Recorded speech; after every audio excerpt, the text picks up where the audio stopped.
Miqueas capítulo 4 y veremos los versículos 6 en adelante. Hoy continuaremos con nuestra serie de sermones basadas en este libro. Miqueas capítulo 4, versículos 6 en adelante. Escucha bien nuestro tema para esta mañana, porque el tema recoge muy bien lo que estaremos hablando en nuestro sermón. El título de nuestro sermón para hoy es el siguiente: un rey perfecto que guía, cuida y liberta a un pueblo imperfecto. Un rey perfecto que guía, cuida y liberta a un pueblo imperfecto. Así que acompáñeme a Miqueas capítulo 4, versículos 6 en adelante, para poder ver la escritura que tenemos para hoy. Dice así la palabra del Señor: en aquel día, declara Jehová, reuniré a la coja, recogeré a la perseguida y a la maltratada. Haré de la coja un remanente y de la perseguida una nación fuerte. Y Jehová reinará sobre ellos en el monte de Sión desde ahora y para siempre. Y tú, torre del rebaño, colina de la hija de Sión, hasta ti vendrá el dominio, el reino de la hija de Jerusalén. Ahora, ¿por qué gritas tan fuerte? ¿No hay rey en ti? ¿Ha perecido tu consejero, que el dolor te aflige así como una mujer de parto? Retuércete y gime, hija de Sión, como mujer de parto, porque ahora saldrás de la ciudad y habitarás en el campo, e irás hasta Babilonia. Allí serás rescatada, allí te redimirá y te libertará Jehová de la mano de tus enemigos. Pero ahora se han juntado contra ti muchas naciones, que dicen, sea profanada, y que se deleiten en Sión nuestros ojos. Mas ellos no conocen los pensamientos de Jehová, ni comprenden su propósito, porque los ha recogido como gavillas en la era. Levántate y trilla, hija de Sión, pues yo haré tu cuerno de hierro y haré tus pezuñas de bronce, para que desmenuces a muchos pueblos, para que consagres a Jehová su injusta ganancia y sus riquezas al Señor de toda la tierra. Vamos a orar. Padre, gracias nuevamente te damos por tu palabra. Gracias por tu iglesia. Gracias, Señor, porque tú eres el que congregas a tu pueblo. Tú eres el que llamas a tu pueblo. Y hoy nos has llamado a estar juntos para adorarte a través de los cánticos, para recordar tu sacrificio y para ser edificados por medio de tu palabra. Te pedimos hoy, Señor, que hables a nuestras vidas, que nos enseñes por medio de tu palabra y que nos guíes en esta hora, Señor. Mientras tu Espíritu Santo nos consuela, nos guía a toda verdad por medio de tu palabra. En tu nombre, Jesús, oramos y te lo pedimos todo. Amén.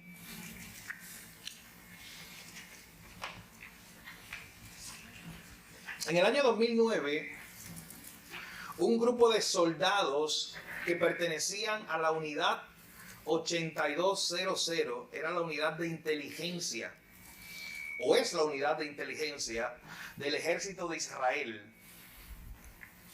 habían cumplido ese tiempo que su país o su gobierno les obliga o les exige que estén en el ejército en su juventud. Estos grupos de jóvenes habían estado en la división del ejército que se dedicaba a toda la tecnología de un ejército tan avanzado como el ejército de Israel. Ellos habían estado a la vanguardia de la tecnología. Así que este grupo de 3 ex soldados se les surgió esta idea de comenzar una aplicación en el celular allá en Israel para poder dirigirse de un sitio a otro. Pero el problema es que aunque tenían satélites, no tenían como un mapa hecho.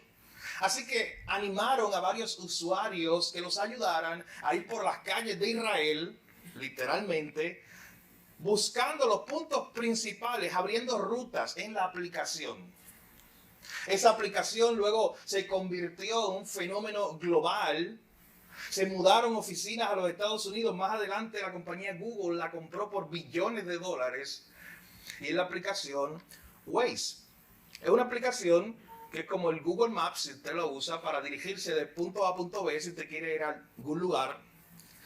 Y lo interesante de esta aplicación es que hoy está en 185 países, así que si usted va a cualquier país, usted la puede usar. Y tiene 150 millones de usuarios. Lo curioso de esta aplicación es que tiene un satélite que te está dirigiendo un mapa global, GPS, de dónde están las rutas. Pero tú participas. Si usted tiene la aplicación, usted sabe de qué se trata. O sea, usted participa activamente de la aplicación. Por ejemplo, si vamos de camino allá, a la próxima luz y vemos que hay un animal en el medio, o hay un hoyo, o hay agua, o hay lluvia, o hay un policía, cualquier cosa, usted lo pone en la aplicación y eso le dice al que viene de atrás, mira, cuidado, hay un hoyo, hay agua. Así que se va construyendo en el momento. Lo interesante de usar este tipo de aplicación es que de momento, no sé si a usted le ha pasado, a mí sí, yo me he encontrado con la ruta puesta para ir a una de estas iglesias que me toca ir a veces, que no sé dónde está y tengo que poner el GPS, el Waze, y voy y le pongo la ruta. Y cuando le pongo la ruta, ella me da una ruta que yo digo, oye, pero es que este como que camino no me gusta. Este camino como que yo hubiera preferido otro, aun cuando la aplicación te daba varias opciones. Y no sé usted, pero yo me he encontrado momentos donde me encuentro peleando con la aplicación, diciendo, yo hasta hablando solo, diciendo, no, pero es que esta no es la mejor ruta. Y cuando yo estoy haciendo eso, yo estoy siendo sabio en mi propia opinión. ¿Usted sabe por qué? Porque en ese momento yo estoy creyendo que yo sé más que el satélite, que está por encima del mundo entero, y que yo sé más que miles de personas que están dándole update a esa aplicación. Yo me pongo ahí como en el centro, ¿no? Yo sé más que todos ellos. De hecho, yo recuerdo que hace 3 años atrás yo tenía que subir todos los lunes y martes a San Juan a tomar unas clases de seminario. Y cuando íbamos allá, por la mañana, imagínense un lunes subir a San Juan. Era muy difícil. Yo tenía que salir de mi casa muy temprano. Pero en muchas ocasiones, el GPS, ¿usted sabe por dónde me sacó? De Juana Díaz a San Juan. Me sacó por caminos que yo no sabía que existían entre Aguas Buenas y Comerío. Escuche bien, yo pasaba por Aguas Buenas, Comerío, por montaña, curva, para llegar a San Juan. Muchas veces peleé con el GPS, pero muchas veces me rendí porque llegaba a tiempo. Además, llegaba más temprano que todo lo demás. Porque era la mejor opción, era la mejor alternativa. Pero las veces que yo me creí sabio en mi propia opinión, llegué tarde. Las veces que yo me creí sabio, que yo sabía más que el GPS, el satélite y que todas las personas que participaban en la aplicación, pagué las consecuencias. Así que cuando tú estás usando una aplicación como esa, tú estás dependiendo de la sabiduría de otros. Aunque tú creas que hay un mejor camino, que hay una mejor ruta. Aunque hay lugares que tú no preferirías pasar. Pero esa aplicación te está dando la mejor ruta. Este pueblo de Israel que estamos viendo en el libro de Miqueas pasó algo parecido. Porque vamos a llegar a un punto aquí en Miqueas capítulo 4, donde el Señor les llega a decir, oye, yo tengo una ruta trazada para ustedes. Y muchos del pueblo de Israel no querían pasar por ahí. Porque la ruta que el Señor le está diciendo en este capítulo 4 que veremos en esta mañana, incluía pasar por Babilonia. Incluía pasar por tiempos de disciplina, incluía pasar por tiempos de juicio. Y el pueblo de Israel no quería pasar por ahí. Así que tienes que imaginarte al pueblo peleando con Miqueas el profeta, incluso peleando con Dios diciendo, Señor, no hay otra ruta, no hay una mejor manera de llegar. Yo creo que hay una mejor manera, pero Dios ya había establecido un plan. El camino a la restauración final del pueblo de Israel incluía pasar por Babilonia, como veremos en esta mañana. Incluía pasar por un lugar que el pueblo no quería pasar. Y ya con esta introducción usted debe saber cuál es uno de los puntos principales de nuestro sermón en esta mañana, a través de este texto.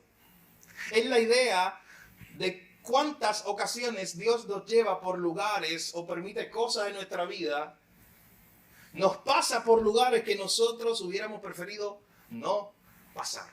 Que nosotros hubiéramos preferido recalcular ruta. Usted sabe que existe ese botón.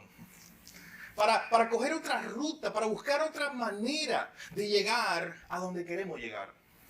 Pero mi hermano, La escritura es muy clara. Hay camino, dice el Proverbio 14. Hay camino que al hombre le parece derecho, pero su fin es camino de muerte. Hay rutas que a usted le parecen muy buenas, pero va camino al precipicio. Pero sin embargo, hay otras rutas que parecen valle de sombra de muerte. Pero si es Dios el que te está guiando por ahí, mi hermano, usted debe ir seguro.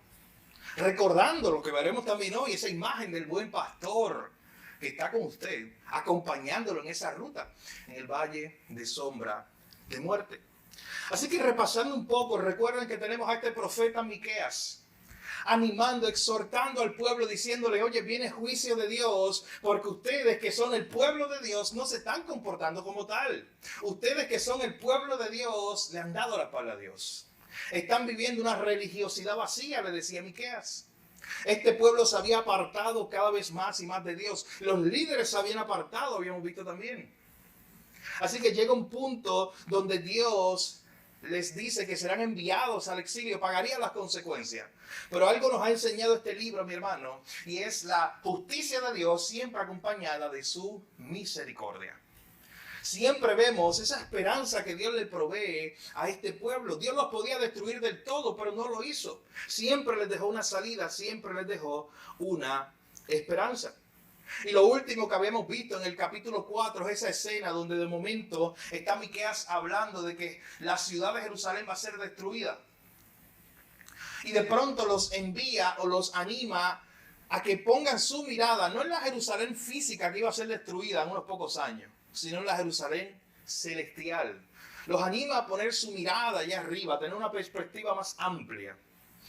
Aquí en el versículo 6 de Miqueas capítulo 4, el profeta precisamente continúa con esa idea, con ese ánimo, con esa exhortación, para que el pueblo ponga su mirada en su rey, en su Señor, en aquel que los está guiando hacia pastos frescos.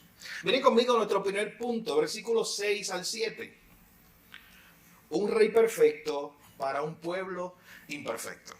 Y quiero que mediten esos versículos 6 y 7, lo que el profeta le dice al pueblo. Y por eso lo hemos llamado así esa sección. Un rey perfecto para un pueblo imperfecto. Miren lo que dice el versículo 6. En aquel día, declara Jehová, reuniré a la coja y recogeré a la perseguida, a la que está maltratada. Haré de la coja un remanente y de la perseguida una nación fuerte. Y Jehová reinará sobre ellos en el monte de Sión desde ahora y para siempre. Miren la imagen que se vuelve a presentar aquí, es la imagen de un pastor. Es la imagen de un pastor que está juntando, que está recogiendo. La imagen que se presenta aquí es un pastor, el buen pastor que es el Señor, que está activamente buscando a sus ovejas.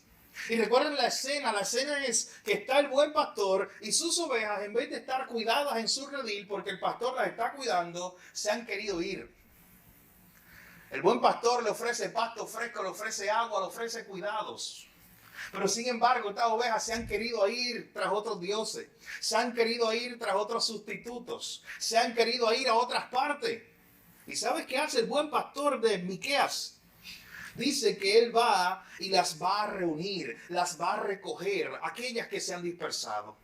Hermano, por un momento piense y dele gracias a Dios hoy, en esta mañana, una vez más, por ese buen pastor y esta imagen que se presenta en la Biblia una y otra vez, que es activo. Este buen pastor que no deja las cosas así. Este buen pastor que si una oveja se fue, no le dice, oye, resuélvete como pueda. Regresa como pueda. Allá tú te fuiste, tú regresas. Este buen pastor que se presenta aquí la imagen es uno que está recogiendo, reuniendo, buscando, persiguiendo a sus ovejas para reunirlas otra vez porque son su pueblo. Escucha bien esto. Aunque las ovejas hubieran renunciado a su pastor, él como pastor nunca renunció a sus ovejas. Él nunca renunció a su pueblo. Y esto es impresionante lo que aparece en los versos 6 al 7. Pero tú sabes qué más a mí me impresiona, no solamente esta idea del pastor activamente buscando, recogiendo, reuniendo a su pueblo. Noten los adjetivos, las características. Oye, la perseguida, la coja, la maltratada, las imperfectas. Y este pastor, porque son imperfectas, porque él la coja, la maltratada, no simplemente la deja, sino al contrario va y la busca. Él la junta, él las recoge. Y él, de toda esta gente, los cojos, los perseguidos, los maltratados, de todos ellos, él hace un pueblo fuerte. Mire lo que dice el verso 7. Yo haré de todas estas ovejas una nación fuerte. Y yo, termina ese verso 7 diciendo, y yo reinaré sobre ellos. Hermano, es un rey perfecto que se baja de su trono, se viste de pastor y va a buscar a ovejas imperfectas para traerlas a su pueblo y él reinar sobre ellos por siempre. Mi hermano, ese es el evangelio. Esa es la imagen que se presenta aquí de Dios. Esa imagen de un pueblo que le dio la espalda, de un pueblo que no quería saber más de Dios, de un pueblo que pecaba una y otra vez contra Dios, pero Dios no retarda su promesa, Dios no se niega a sí mismo. Dios iba a cumplir su promesa de que Él iba a ser el pastor de ellos. Y Él las busca a esta gente que son imperfectas. De hecho, usted sabe que hay autores, hay comentaristas bíblicos que dicen que la idea de la oveja coja es posiblemente una alusión al padre del pueblo de Israel. Usted sabe que el padre del pueblo de Israel, cuando vamos más atrás, vemos la historia de Abraham, vemos a Isaac y luego vemos a Jacob. Y usted sabe la historia de Jacob, el cojo. Esta imagen de Jacob, el que había peleado con Dios en algún momento y desde ese momento en adelante había quedado cojo, había quedado imperfecto. Algo le había ocurrido a él. Y algunos autores bíblicos, comentaristas, dicen que esta imagen de referirse a la oveja coja se está refiriendo a Jacob, se está refiriendo a la nación de Israel como una nación imperfecta. Mi hermano, y qué bueno que esa imagen esté ahí. Para tú y yo recordar que Dios no vino a buscar gente perfecta. De hecho, usted piensa que usted es imperfecto. Usted piensa que usted no está completo en sí mismo. Usted sabe que ese es el primer requisito precisamente de aquellos que buscan a Dios. ¿No ha escuchado el texto en la Escritura cuando Pablo le dice a la iglesia en Corinto, oye, lo vil y lo menospreciado escogió Dios para Él llevar la gloria? Para Él llevarse la gloria. Él no escogió a las ovejas más bonitas, a las más fuertes. Él nos escogió a nosotros, mi hermano. Y fue por pura gracia. ¿Y usted sabe por qué esto es aún más impresionante? Si usted quiere indagar más en el mundo del Antiguo Testamento. Porque si usted recuerda las leyes levíticas, había unas reglas y unas leyes muy importantes que decían que para tú ir delante de Dios con una ofrenda no podías llevarle la oveja coja. ¿Se acuerdan de eso? Tú no podías llevarle la imperfecta. Tú no podías llevarle la maltratada. Esas no se podían usar en el templo. Esas no se podían usar para sacrificio. Esas eran dejadas a un lado. Pero en la imagen espiritual que Dios quiere que este pueblo tenga es, oye, ustedes para mí no son ovejas perfectas ninguna. Pero con todo y eso, ustedes que son la coja, la fea, la maltratada, con todo yo las voy a recoger. Yo las voy a buscar. Y no solamente es ir a buscarlas y recogerlas, yo voy a ser su rey.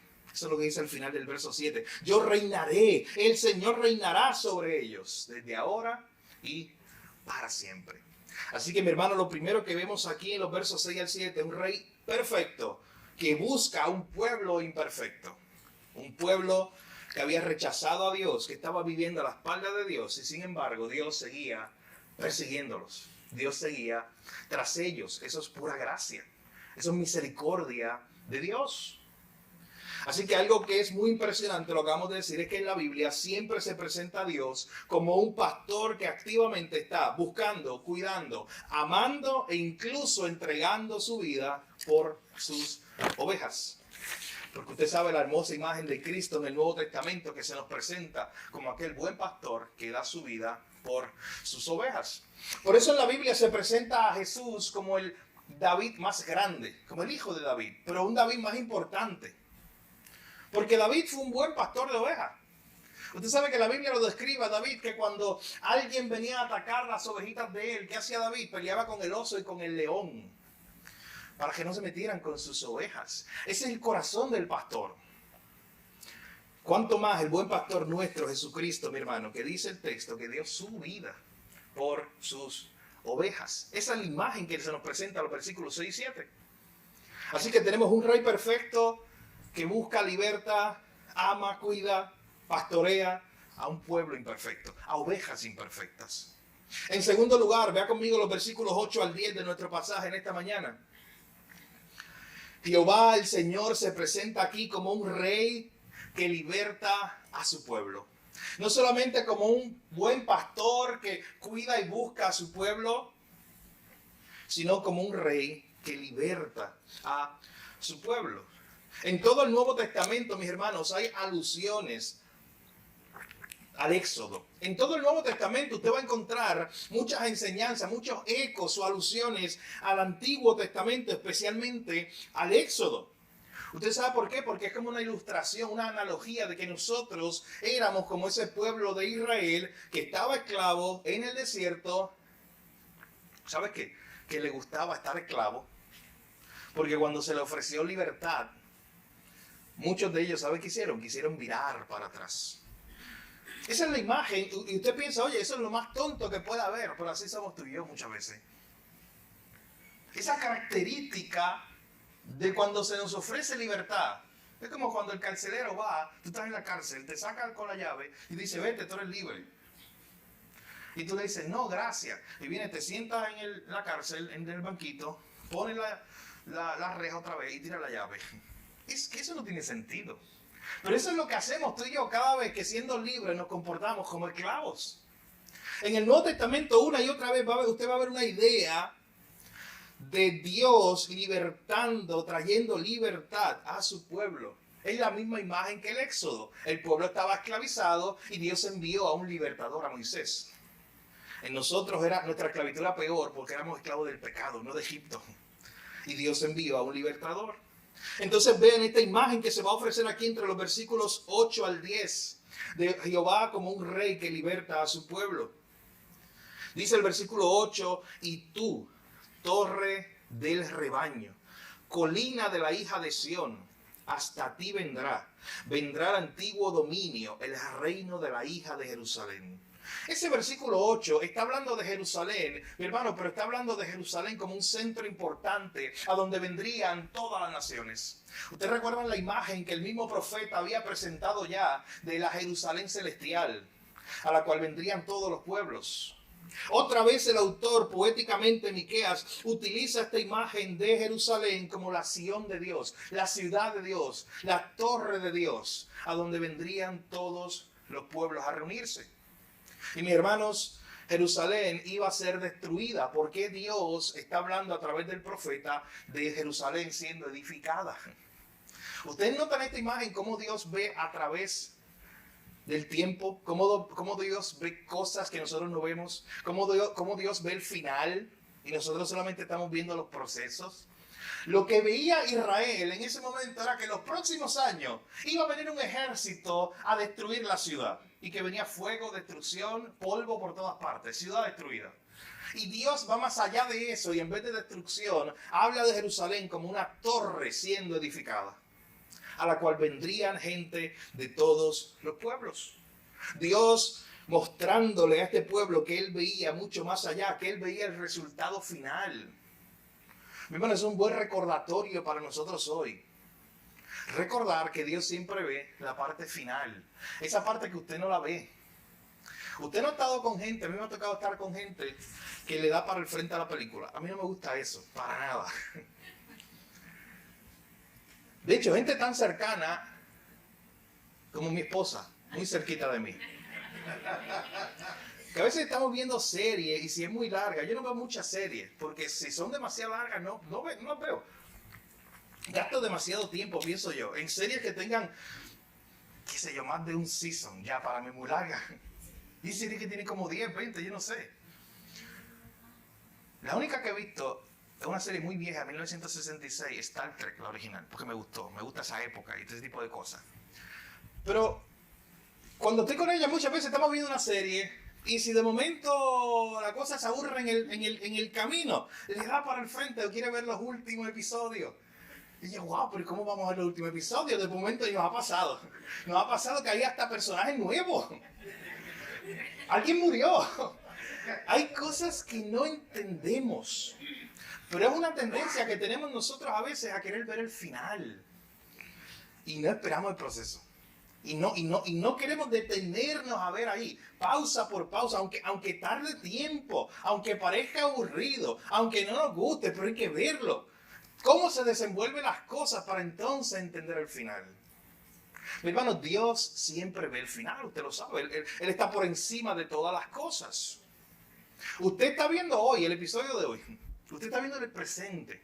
Y aquí en el versículo 8, esta ilustración que le estoy trayendo, porque Miqueas le acaba de decir al pueblo que Jerusalén, va a ser destruida.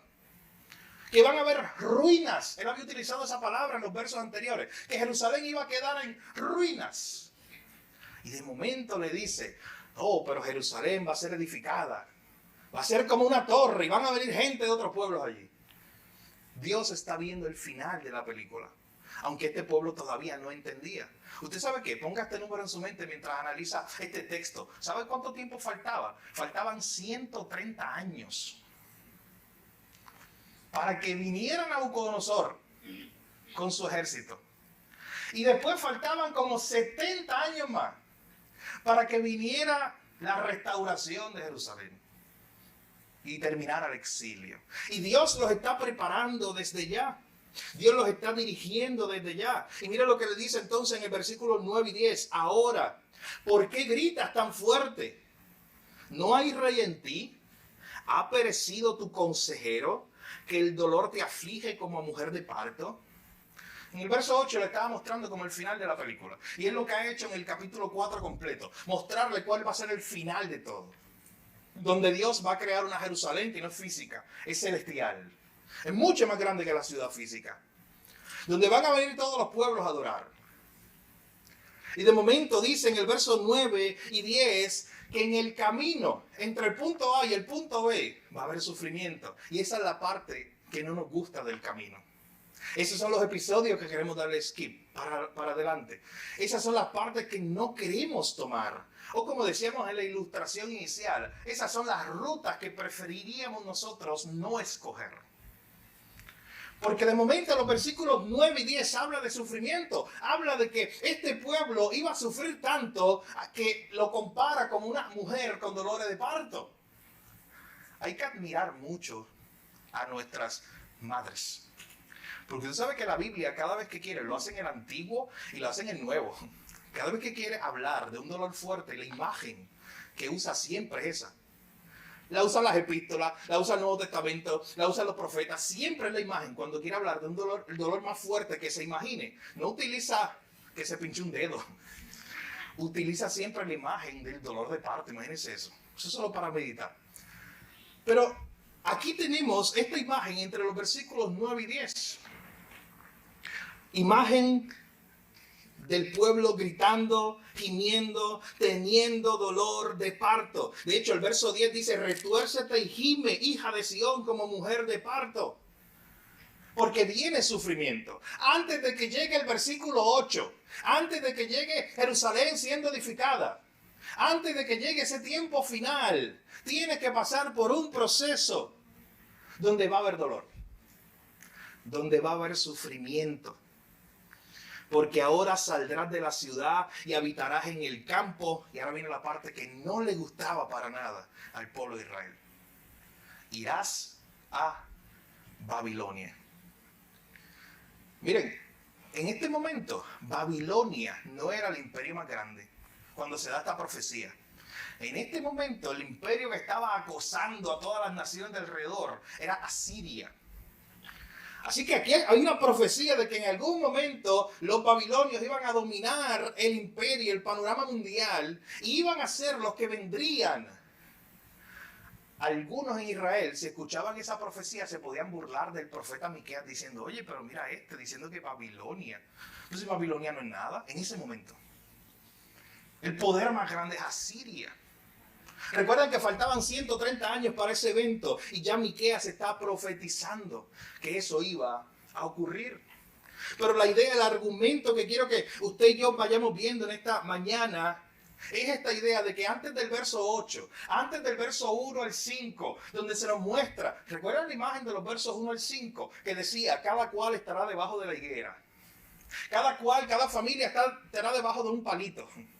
Vamos a tomar las armas y las vamos a dejar y las vamos a convertir en instrumentos de agricultura.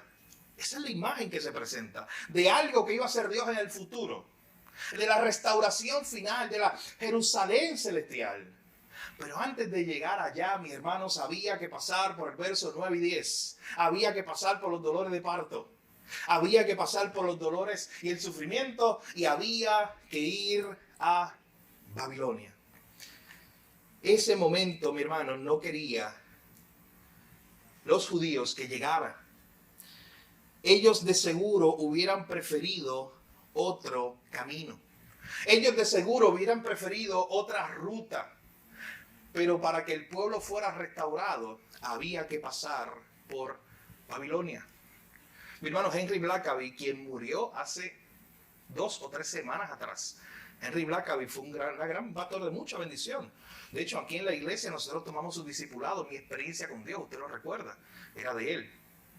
Pues Henry Blackaby, una de las cosas que enseñaba sobre este tema es precisamente esto. Él decía, antes de Pentecostés, antes de la resurrección, está la cruz.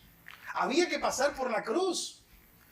Cristo tenía que ir ahí primero, para entonces que ocurriera la resurrección y luego ocurriera Pentecostés.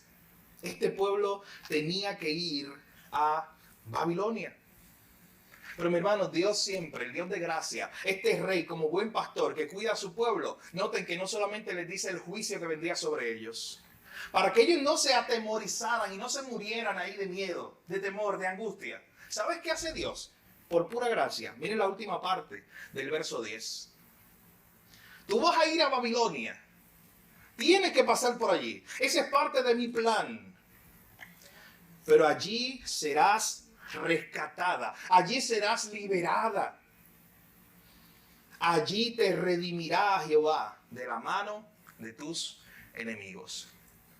Ese mismo versículo en otras versiones dice, allí te librará Jehová del poder de los enemigos. Y me gusta otra versión que como que recoge más el hebreo original. Dice, allí te libertará Jehová de las garras del enemigo. Porque usted sabe que la imagen que está utilizando el autor aquí es la imagen de un animal que fue cazado por otro. O de un cazador que cazó un animal y que ya este animal no tiene ninguna salida. Ya es una presa.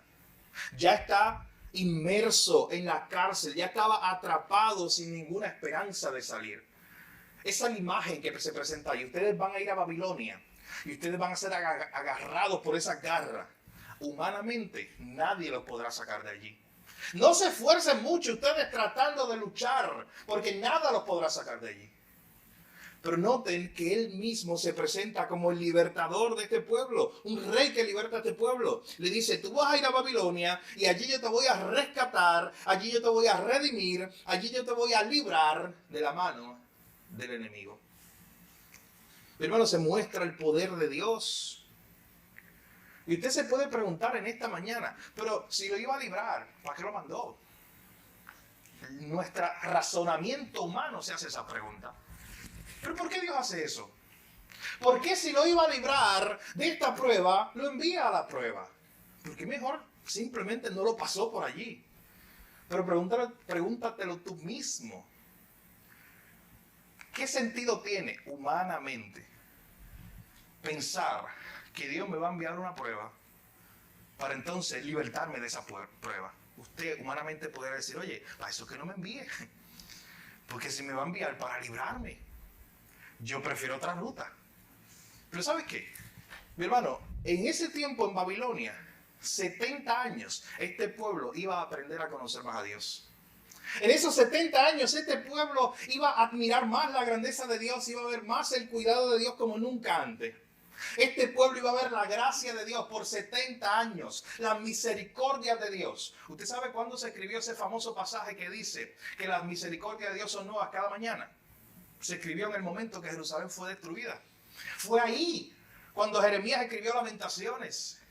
Y cuando empezó a ver eso, que la misericordia de Dios era nueva todos los días. Por 70 años el pueblo estuvo viendo la misericordia de Dios.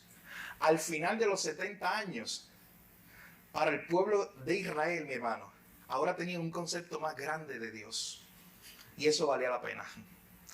Así que hay veces que Dios te va a mandar por Babilonia, aunque tú quieras ir por otro lado. Hay veces que Dios va a permitir que tú pases por ahí, por tiempos de prueba, mi hermano. Él te promete que te va a librar, pero como quiera te va a pasar por allí. De hecho, yo hablaba esta mañana con una hermana precisamente sobre ese tema. Una hermana que estaba abrumada por situaciones que han ocurrido una tras otra. Enfermedad, prueba, tiempos difíciles.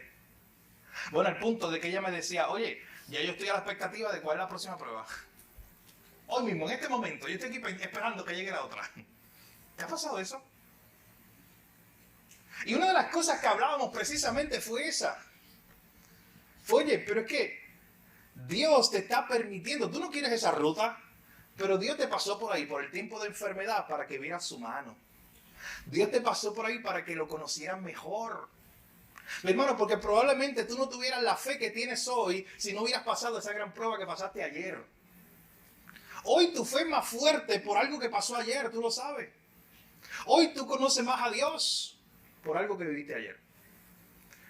Así que este pueblo tenía que pasar por Babilonia con la promesa de que iban a ser rescatados y liberados. Mi hermano, usted, si está en las manos de Dios, usted sabe que nada lo puede separar de ahí. La escritura es muy clara. Así que si usted va a pasar por una prueba o está pasando por una prueba, usted también tiene que tener en su mente esa idea. Estoy aquí en la prueba, estoy en Babilonia, pero nada me puede separar del amor de Dios. Nada me puede separar de su mano. Estoy cuidado aquí, aunque esté sufriendo, aunque esté en los versos 9 y 10, aunque esté con dolor de parto, aunque esté en angustia, aunque esté gimiendo de dolor. Sé que el Señor está en este plan. Así que, ¿qué hemos visto en esta mañana, mis hermanos? Los versículos 6 al 7, un rey perfecto que busca, cuida como un buen pastor a un pueblo imperfecto. Él las buscó, a las cojas, a las descarriadas, a las que nadie quería, las buscó, las hizo su pueblo y él mismo reinó sobre ellos. Es la imagen que se presenta ahí. Luego, este pueblo que le había dado la espalda a Dios recibe esta segunda noticia de que este rey de ellos era un rey que los iba a librar. Que aunque ellos tuvieran que pasar por una leve tribulación momentánea, utilizando el lenguaje de Pablo, Dios los iba a librar, porque Él es un rey libertador. Y por último, acompáñenme a los versículos 11 al 13 de nuestro pasaje de hoy. Un rey que es Señor sobre toda la tierra.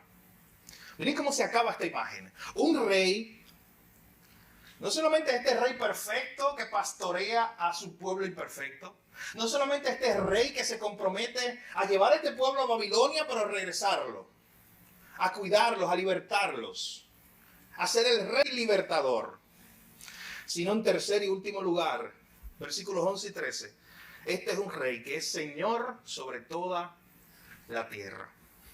Mi hermano, ese título no lo tenga en poco. Cuando dice que Él es el Señor sobre toda la tierra, dice, como dice el Salmo, de Jehová la tierra y su plenitud, el mundo y los que en él habitan. Él es Señor, el que domina sobre cada esfera de la vida. Y mire lo que dice el versículo 11. Pero ahora se han juntado contra ti muchas naciones que dicen, sea profanada, y que se deleiten en Sión nuestros ojos, que podamos ver nuestro deseo cumplido en ellos. Estos enemigos lo que buscaban era ir a Israel y derrotarles, ir a Israel y sacarlos del mapa. La imagen que se presenta en el verso 11 es una imagen impresionante de Israel siendo rodeada. Y la imagen que se presenta ahí es que todas estas naciones, Babilonia y todos estos grupos, se habían reunido alrededor de Israel, de Jerusalén, para profanarla. Esta es la imagen que se presenta allí. Y ustedes saben qué es lo peor, que ellos creían que estaban al control. Que los babilonios creían que ellos tenían el dominio y que ellos estaban allí por su propia voluntad y que ellos iban a destruir a Jerusalén. Y mire lo que dice el verso 12. Mas ellos no conocen los pensamientos del Señor, ni comprenden su propósito. Hay otras versiones que dicen, oye, ellos, los babilonios, van a Jerusalén, van a destruirlas, y ellos creen que ellos lo están haciendo porque ese es su plan, destruir a Jerusalén y destruir a todas las naciones. Pero ellos no saben que están cumpliendo el plan de Dios. Ellos no saben que por encima de ellos está Dios. Usted sabe que eso fue una lección que Nabucodonosor tuvo que aprender a las malas. Usted recuerda en el libro de Daniel cómo Nabucodonosor tuvo que aprender que había un Dios por encima de él. Dios lo humilló hasta lo último. ¿Sabes qué lo puso a hacer? Comer hierba como una bestia, como un animal. Dios lo humilló para que él supiera que hay un Dios por encima de él. Pero en este momento las naciones, Babilonia y todas las naciones están alrededor de Jerusalén en el verso 11. Y dice el verso 12, ellos no conocen que Dios tiene un plan. Ellos creen que están ahí a la libre. Simplemente ellos ejecutando su poder y que no hay nadie que los pueda liberar. Pero ellos no saben que están dentro del plan de Dios. Y luego noten la imagen que se presenta al final del verso 12. Porque Dios ha recogido a estas naciones como gavillas en la era. Esos son términos que usted y yo no utilizamos frecuentemente. ¿Qué rayos es gavillas en la era? Cuando usted lea la Biblia, mi hermano, recuerde siempre buscar los términos, tratar de entenderlo.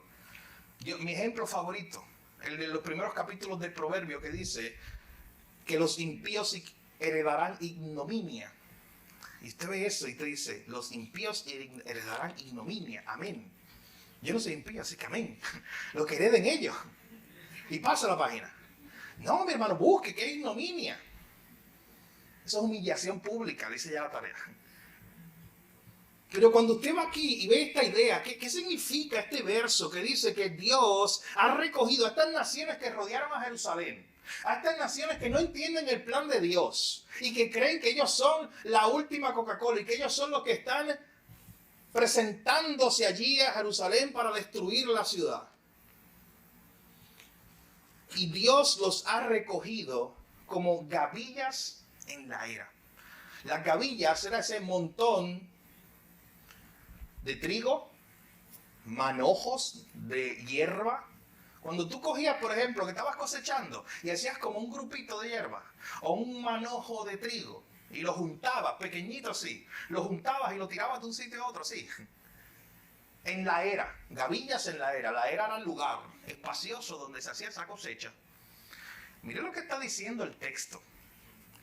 Que todas esas naciones que están alrededor de Jerusalén, que son muy poderosas, Babilonia y todas las naciones, para Dios, ¿sabe qué son? Como esos montoncitos de paja que Él coge y los mueve y los tira de un lugar a otro. Pero hermano, esa es la imagen que se presenta. Oye, usted se pierde de mucho si no busca que es un gavilla en la era. Porque usted se queda con esa idea, sí, Dios va a coger a los enemigos como gavillas en la era. Oh no, pero mire la imagen. Como paja, Dios los va a coger como paja y los mueve de un sitio a otro. Porque Él es tan poderoso. Lo cantamos hoy. Él es más grande de lo que imagino. Lo cantaste tú, mi hermano, hace unos minutos.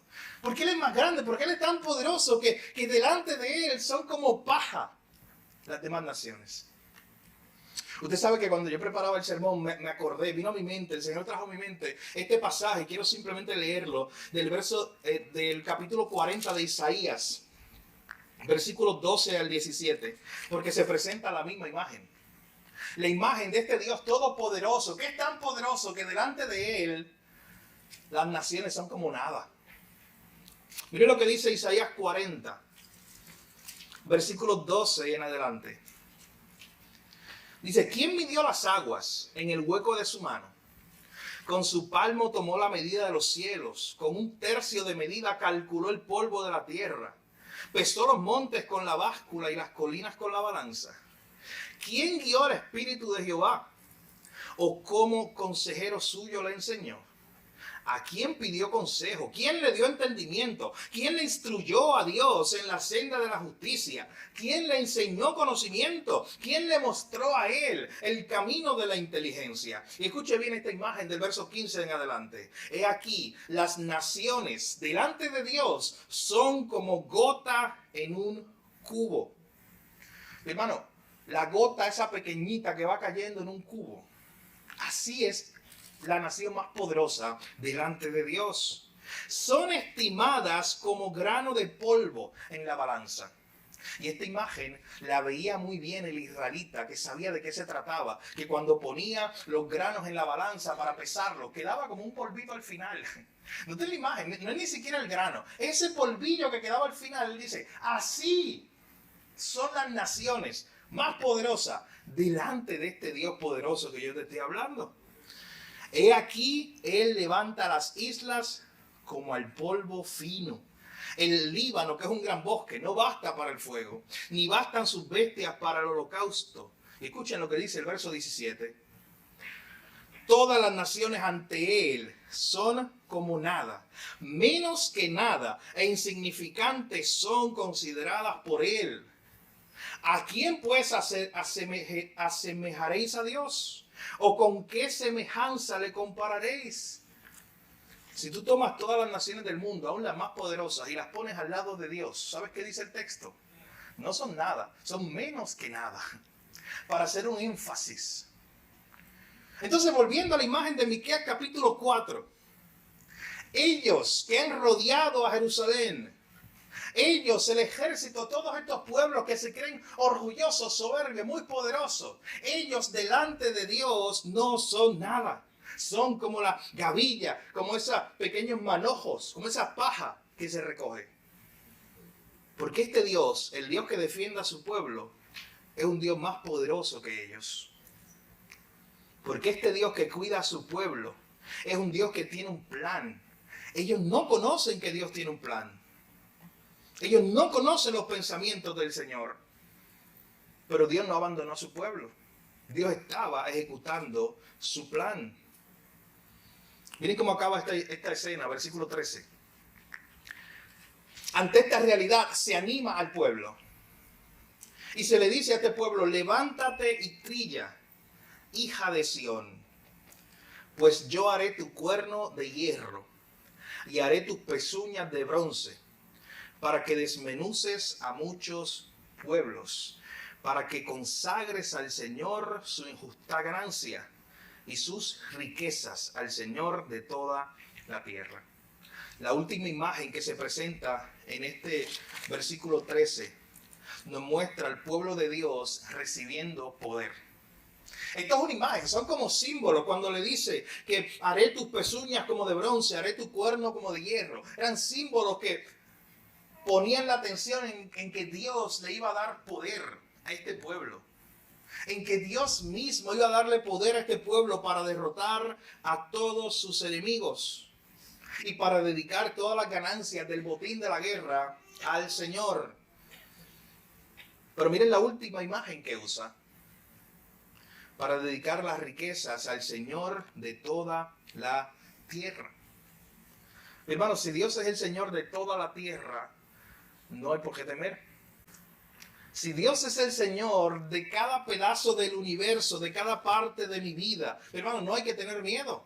Si Dios es el Señor, esta es la última imagen que Dios le quiere dar a este pueblo. Ustedes van para Babilonia, pero Dios es el Dios de toda la tierra. Así que, ¿qué le estaba queriendo decir? Que aun cuando vayan a Babilonia, ¿sabes qué va a pasar allá? Yo, Dios, voy a estar con ustedes. Esa era la imagen que se presentaba. Usted sabe que el pueblo de Israel recibió la enseñanza de Génesis, el libro de Génesis, cuando estaba lejos de su tierra. El libro de Génesis lo escribió Moisés. Y ese libro, el pueblo lo recibió probablemente en el camino a la tierra prometida. Y ahí empezaron a leer que José había sido llevado a Egipto. Y allá en Egipto el texto de Génesis dice, y Jehová estaba con él. Así que el pueblo de Israel iba aprendiendo a través de su lectura de Génesis que Dios el Dios de ellos es el Señor de toda la tierra. No es un Dios que estaba limitado a una tierra geográfica, a un lugar. Si el pueblo estaba en Egipto, allá estaba Dios con ellos. Si el pueblo estaba de camino al desierto, allí estaba Dios con ellos. Cuando el pueblo entrara a la tierra prometida, allí estaba Dios con ellos. Esa era la imagen que una y otra vez se presentaba. Así que, ¿por qué termina este pasaje así? Aludiendo a Dios como el Señor de toda la tierra. Bueno, para que esta gente se vaya tranquilo de camino a Babilonia. No querían pasar por esa ruta, pero entiendan, yo soy el Señor de toda la tierra. Pueden ir a Babilonia tranquilos, porque aún allá yo estaré con ustedes. Hermano, la imagen que se nos presentó hoy en este capítulo 4, el Rey perfecto, que pastorea y cuida a un pueblo imperfecto. El Rey libertador. Y el Rey que es Señor de toda la tierra. Usted sabe que todos esos atributos se cumplen en Jesús. Todos y cada uno de esos títulos. Porque Jesús precisamente es el buen pastor, Rey perfecto, que va a buscar a ovejas imperfectas como tú y como yo. Y las está reuniendo para reinar sobre ellas desde ahora y para siempre, como decía ese versículo que vimos. Jesús es el Rey libertador. Jesús es el Rey que fue a la cruz para morir en nuestro lugar y traerte libertad del pecado. Y Jesús, mi hermano, es el Señor sobre toda la tierra. El que se ha entregado todo dominio. El que tiene autoridad sobre todas las cosas del mundo. Él es un pastor comprometido con cuidar a sus ovejas. Él no dejará abandonado a su pueblo aunque todo parezca perdido. Mis hermanos, Dios nos guiará por caminos que aunque no nos parezcan los mejores caminos, son los que Él tiene destinado para llegar a donde tenemos que llegar. Esta gente de seguro no quería ir a Babilonia, pero Dios le dijo, sí, tú vas a Babilonia. Y allí yo te voy a llevar y de allá te voy a librar. Y te voy a traer de nuevo porque yo soy el Señor de toda la tierra. Mi hermano, se nos presentó un Dios que es perfecto, que rescata, que liberta a un pueblo imperfecto. Y lo hace para su gloria. Qué maravillosa gracia si hoy tú perteneces a ese pueblo de Dios. ¿Sabes por qué? Porque ese Dios no ha cambiado. Y tú tienes ese mismo Dios. Ese mismo Dios que permite que tú vayas a Babilonia, pero va contigo. Ese mismo Dios que promete llevarte a la prueba, porque tienes que pasar por ahí para crecer. Pero es el Dios que está contigo. El que te va a librar. Ese Dios que aunque tú seas una oveja imperfecta, que lo eres, así como somos todos nosotros, es un buen pastor que va y busca a sus ovejas imperfectas y las reúne y las cuida y pastorea sobre ellos desde ahora y para siempre. Tú puedes tener hoy, si no lo tienes, la seguridad de que perteneces a ese rebaño para ser cuidado por ese buen pastor. Y si estás aquí en esta mañana y no perteneces al rebaño del buen pastor, hoy te invito a que pongas tu fe en Jesús y conozcas a este Dios. Y puedas estar ahí pensando, pero es que yo soy una oveja muy imperfecta. Precisamente eso es lo que rescata el Señor. Para su gloria. Él está formando un pueblo para reinar sobre ellos por siempre. Y hoy, si no estás en Cristo, te estás perdiendo hoy esos hermosos beneficios de este cuidado, de este rey, de este pastor. Pero te lo perderás también por toda la eternidad. Ven a Cristo hoy. Pon tu fe en Jesús, si nunca lo has hecho. Ahí donde tú estás, ora al Señor, pide perdón por tus pecados. Y pídele desde este momento que Él se convierta en tu pastor. Y no te vayas de este lugar sin acercarte a la persona que te invitó, a los pastores, a alguna líder, y hablarle acerca de esa oración que quieres hacer. Pero también como iglesia, ¿cuántas veces peleamos con Dios porque nos cambia la ruta? ¿Cuántas veces peleamos con Dios porque nos lleva por otro lugar y yo no quería ir por ahí? ¿Cuántas veces imaginamos nosotros que cuando nos graduamos de cuarto año ya nuestra vida estaba hecha y estaba todo planificado? Y nuestra vida era como una línea recta. Graduarme de cuarto año, ir a la universidad, formar una familia, trabajar 30 años, retirarme y ser feliz. Sin ningún problema en el camino, como línea recta. Y te diste cuenta que la vida no era así en realidad. Que está llena de vueltas. Y de picos altos y de caídas. Y de momentos donde parece que Dios no aparece por ahí. Pero hoy puedes recordar, mi hermano, que Dios es el buen pastor que cuida y guarda a su pueblo. Aunque te permita pasar por Babilonia, aunque hoy estés en Babilonia, usándolo figurativamente. Dios está contigo. No es la ruta que tú preferías, pero fue la ruta de Dios para formarte. Y hoy puedes darle gracias a Dios por eso. Y hoy puedes darle gracias a Dios también, porque aunque no entiendes el camino donde Dios te está llevando, si Él está contigo, mi hermano, eso es suficiente. Este pueblo no sabía muchas cosas. Tenía incertidumbre. Imagínense, las profecías eran de juicio, la profecía era de que Jerusalén iba a ser destruida. Pero una y otra vez Dios le estaba trayendo esperanza. Una y otra vez Dios los llevaba al final de la película, para que ellos vieran que Él estaba al control. Que así sea con nosotros hoy también, mis hermanos. Vamos a orar. Padre, gracias por tu palabra. Gracias por recordarnos hoy, Señor, a través de esta historia, a través de este pueblo que estaba recibiendo estas profecías de juicio de que por su pecado Jerusalén iba a ser destruida. Oh Señor, pero tú eres un Padre bueno, un pastor bueno, que cuida, protege, ama, incluso entregó su vida por sus ovejas. Oh Señor, ovejas imperfectas. Señor, qué hermosa esa imagen que acabamos de ver en los versos 6 al 7. Tú como buen pastor, recogiendo, buscando, trayendo para su redil a la oveja coja, a la oveja que era rechazada, a la oveja que incluso no se usaba en el templo. Pero era la imagen que tú querías traer sobre el pueblo. Que aunque ellos lo hubieran rechazado, que aunque ellos se estuvieran alejando, tú prometiste ser el pastor de ellos. Oh Señor, nos asombra tu fidelidad.